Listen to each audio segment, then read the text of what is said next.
Hi guys, new unit, Unit 7, yay! You can look at the table of contents on Unit 7, it says exponents and polynomials. So we're starting out with 7a with the multiplication exponent rules. You probably will remember a lot of this from 7th grade. We did a lot of it in 7th grade, and the vocab we also used in 7th grade. So hopefully this is a little bit of a refresher for you. I want to just go over quickly these vocab words, the math vocabulary that we use when we're talking about exponents. The one that, obviously the exponent is 4, the base is 3. You can look at all this. The coefficient is the constant that's in front of the variable, and the base, the exponent. The only one of these vocab words that's a little strange to me is the term power. So this may just be something that you need to remember, but the power includes the base and the exponent. So in this particular example, 3 to the 4th, the whole thing is called a power.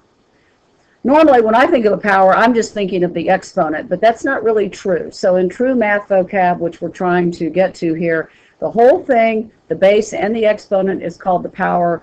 The power is made up of a base and an exponent, and of course we know a coefficient is a constant that is in front of a variable that is the base.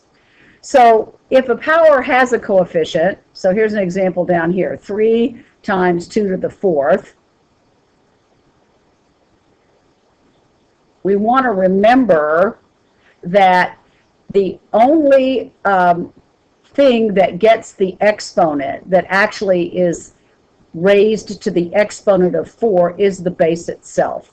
So if we have 3 times 2 to the 4th, we don't multiply the 3 times 2 first. We use PEMDAS. We remember our PEMDAS rules. We're going to do the exponent before we do the multiplication. Exponent before multiplication. So in this case, you take 2 to the exponent of 4, which is 16, and then multiply it times 3 to get the 48.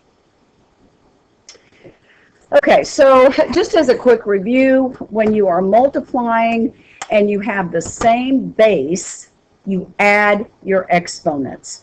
And if you look at what this looks like all stretched out, which was what I think I said to my class mostly last year, x squared is x times x times x cubed, which is x times x times x.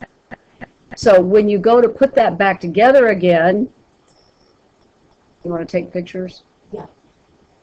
When you put that back together again, written in exponential form, you just add how many x's do you have, and you have x to the 5th.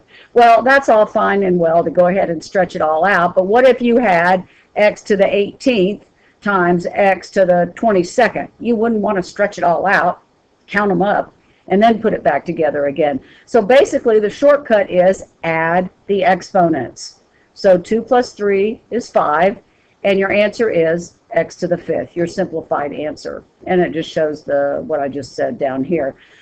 Remember, if you are adding and you have like bases, you can't do anything unless you have like exponents as well. It's only when you're multiplying that if your bases are the same, you add your exponents. So we've got some examples down here. We can run through a couple of these. My base is 3, so 3 to the 4 plus 2 is 3 to the 6th. The common error that students make when your base is a number is you want to multiply them together. You want to say 9 to the 6th power. It's not. It's the base, which is 3 to the 6th power.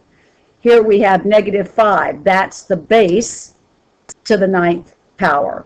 Now you could hop on your calculator and tell me what -5 to the 9th power is, or 3 to the 6th, but really all we're trying to do is simplify it by writing it in a shorter manner. I'm not asking you to evaluate it and come up with the number. So this would be x to the 7 plus 3, which is 10. The ghostly 1 is hiding here, so this is a to the 4 plus 1, which is 5. Again, you've got 3 bases that are alike. Add 3 exponents. 2 plus 1 plus 9, which is 12. Over here, we've got 2 bases that are m's. We can add them and come up with m to the 5th. And 2 bases that are n's, and we come up with n to the 3rd. So don't be tricked. Look very carefully. That's a 3. Look very carefully at your bases to make sure that they are alike before you try to add them together. So now we've got a few that we've added in some coefficients. You go ahead and you multiply your 4 times 9. Those are coefficients. So this problem really, if I stretched it out, it would say 4 times x to the 5th times 9 times x cubed. And the associative property says I can multiply any 2 I want to start with. So I'm going to do the 4 and the 9, and then I'm going to add the 5 and the 3 and get x to the 8th. So this one would be negative 6a squared b. You can't do anything with those bases that are variables because they're not alike. Only the coefficients can be multiplied. This one would be 9 times 2, which is 18. 18 tripled is 54, I think. A to the 1 plus 2 is 3, and b to the 4th. And generally, just to throw this in there, generally when you're writing your variables and answers, they come in alphabetical order. So we write them in alphabetical order, no matter how they're listed in the problem itself.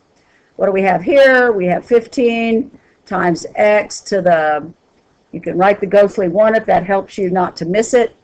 9 and 1 is 10. And 4 more. And then over here, our coefficients are negative 28. Doubled would be negative 56. C to the 5th, d squared. And the last one is 12, j cubed, k squared. So we'll go ahead and stop there and pick up the next rule on the next video. Bye.